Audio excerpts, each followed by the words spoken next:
Bendita tú eres entre todas las mujeres, bendito es el fruto de tu vientre, Jesús. Santa María, Madre de Dios, ruega por nosotros pecadores, ahora y a la hora de nuestra muerte. Amén.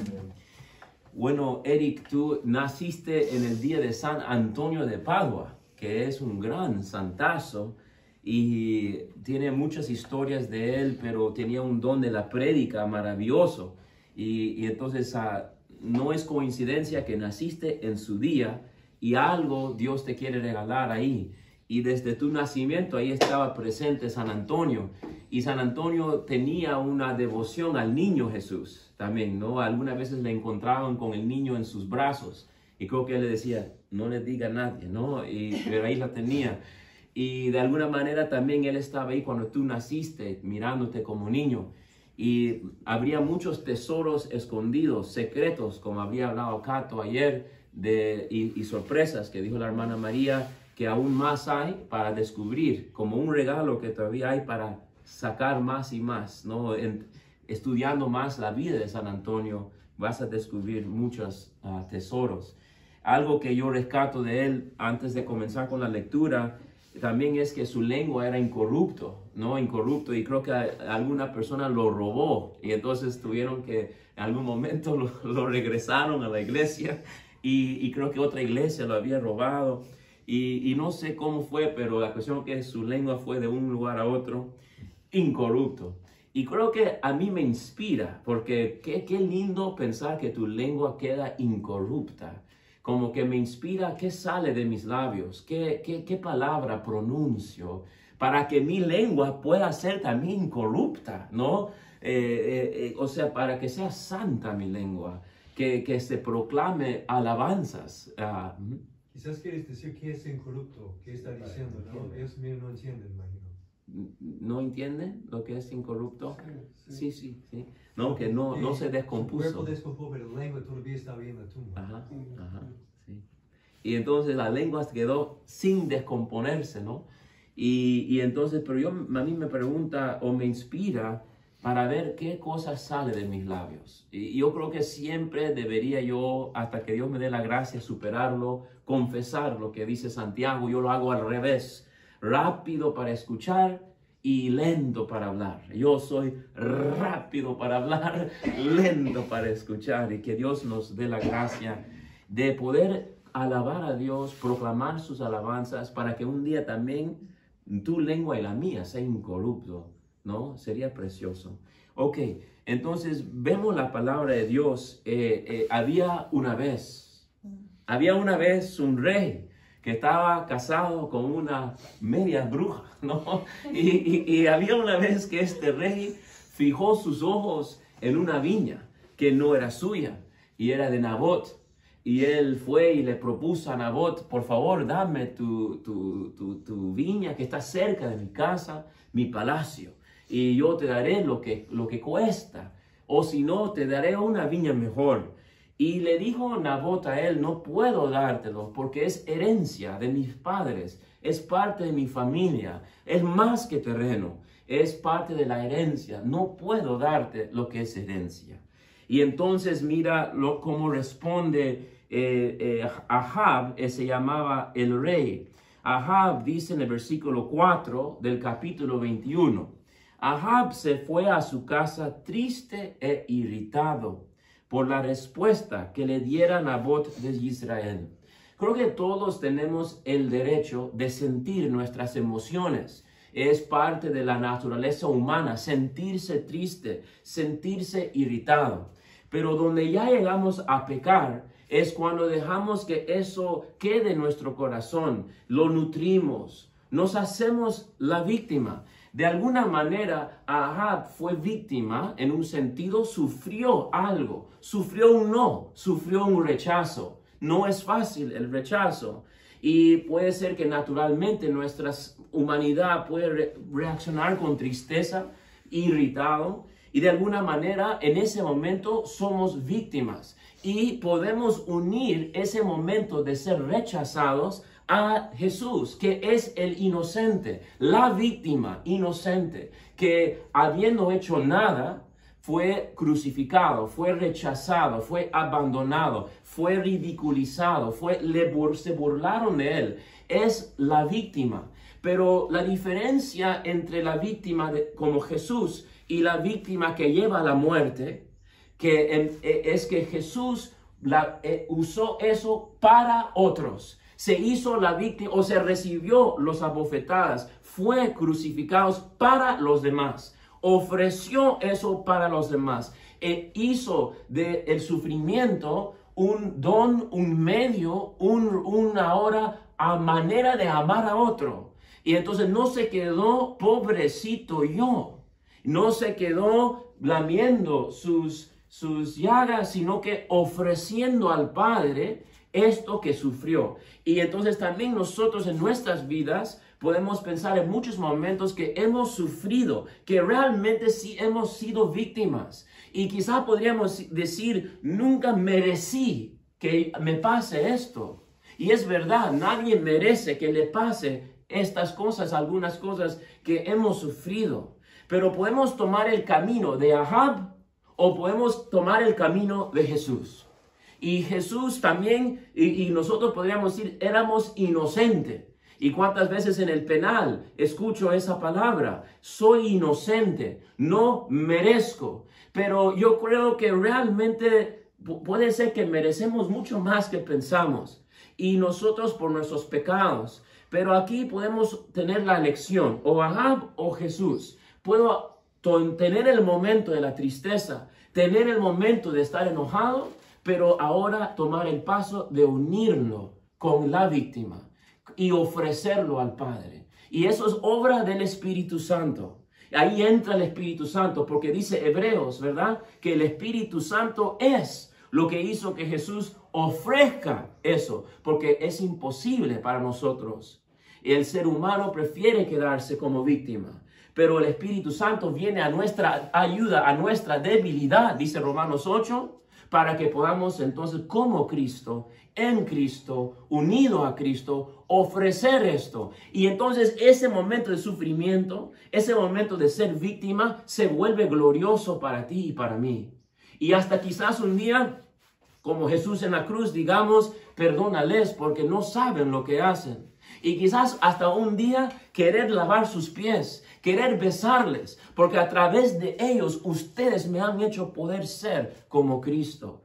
Qué impresionante, como dice Romanos 12:12, no conforman sus mentes con el mundo, que dice ojo por ojo, diente por diente. Tú me hiciste y yo te hago. O por lo menos te perdono, pero ¿sabe qué? Ya estás en la lista roja sin vergüenza, vagabundo, ¿verdad? Y entonces, pero es una transformación radical que Jesús nos invita a hacer. Una transformación, un cambio de cerebro. Es como que abre, saca y pone uno nuevo. Abre, saca y ponga uno nuevo. No es la forma del mundo. Y entonces tenemos este Espíritu Santo que nos puede venir a nuestra ayuda para que se transforme nuestro sufrimiento, nuestro momento de dificultad, tristeza, en gloria, si lo ofrecemos. Pero también tenemos la opción de Ahab, y que resulta en la muerte. Y Ahab se fue a su casa triste e irritado, y entonces dice, se postró en su lecho, volvió la cara y no comió alimento alguno. ¿Verdad? Cuando yo era niño, mi mamá, y ahorita que está una mamá presente, ¿no? Cuando yo me pusía bravo, a veces me ponía mi boca así. Y ella me decía, mira esa trompita muy bonita. Y más enojada me ponía yo cuando me hacía. Pero aquí él se pone así de lado, no va a comer nada. Y Jezabel, su mujer, se le acercó y le dijo, ¿qué pasa que estás entristecido y no comes alimento alguno?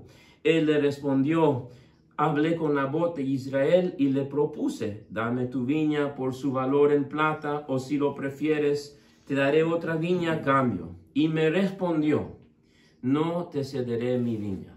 Creo que ahí podemos ver cuando nos quedamos en ser víctimas, comenzamos a distorsionar la realidad. Porque Nabot no había dicho, no te cederé mi viña. Te dijo, no cederé mi viña porque es herencia de mi padre.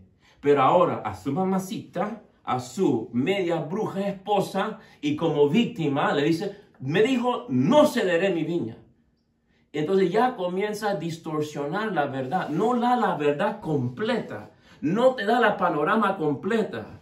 Y entonces de alguna manera le hace aliado ahora a Jezebel, así se llama la señora, Jezebel, le hace aliado a ella, le hace como que ella compadecer de su victimización, ¿no? Como una vez me contó la hermana Jana, creo que una víctima quiere que otros, como es contagioso su estado de ser víctima.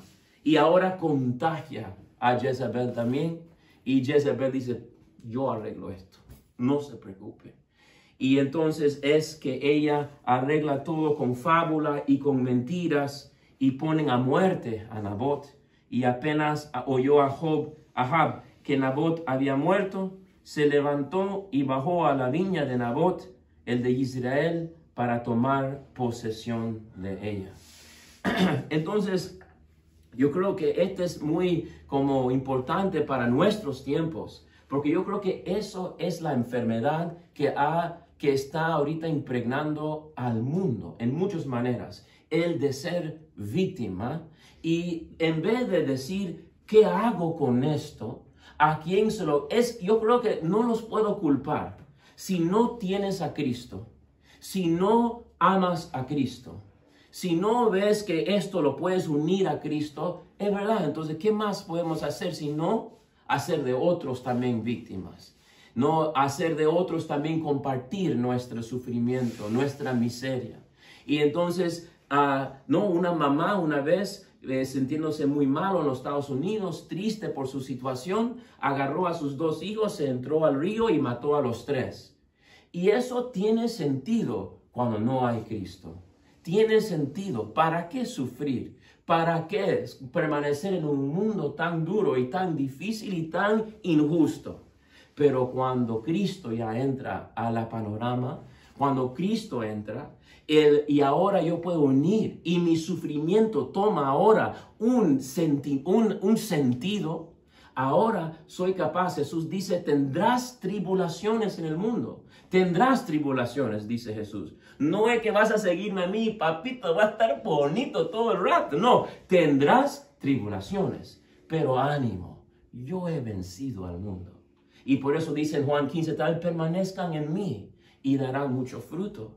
Y creo que al contrario, podemos ver cuando uno descubre el porqué de este sufrimiento, cuando descubre el cómo y puedo unirlo, hay una cosa que trasciende esto, logro y puedo hacer lo imposible. Y eso es lo que hemos visto en nuestras películas favoritas. Por ejemplo, en Warrior, ¿verdad? En Warrior, la película Warrior está sufriendo la O sea, parecía como una muñeca que le estaban dando para acá y para allá. Y su entrenador, que le gusta mucho la madrañez, le mira y le dice, ¿por qué estamos aquí?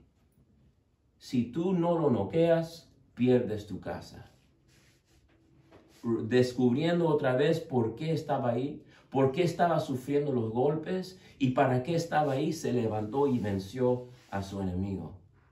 En Cinderella Man también está luchando contra el grande, está siendo bofetado cuando se recuerda sus hijos muriendo de hambre, con frío, sin calefacción, sin suficiente para estar junto en su casa.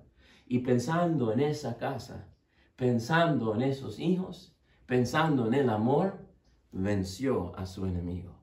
Y entonces también nosotros, cuando nos golpea la vida, cuando sentimos las tribulaciones, cuando estamos en ellos, podemos también pensar en nuestro hogar, que es el cielo. Podemos pensar en el por qué y el para qué. Podemos pensar, como dice Jesús a Santa Faustina, hay almas que van al infierno porque no tienen quien sacrifique y ore por ellos. Ofreceré esto por ellos. Salvaré un alma por ellos. Esto lo ofreceré. Y ahí me vuelvo junto con Cristo un corredentor, un cosalvador, un hijo del Padre. Y permanezco en Él. Y entonces esa es nuestra gracia de poder ahora cambiar todo, todo, y ofrecerlo junto con Cristo. Y en Jesús venceremos. Amén. Amén. Amén. Y Romanos 5 que dice que hará virtud y virtud, perseverancia y todo eso, ¿no? Y esperanza no defrauda. Romanos 5. Ustedes pueden leer.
Orad, hermanos y hermanas, para que este sacrificio mío y vuestro sea agradable a Dios Padre Todopoderoso. El Señor reciba de tus manos este sacrificio, alabanza y gloria de su nombre, para nuestro bien y de toda su santa iglesia. ¿Ya pagaron eso? No, ¿Puede, do you mind pressing stop on that?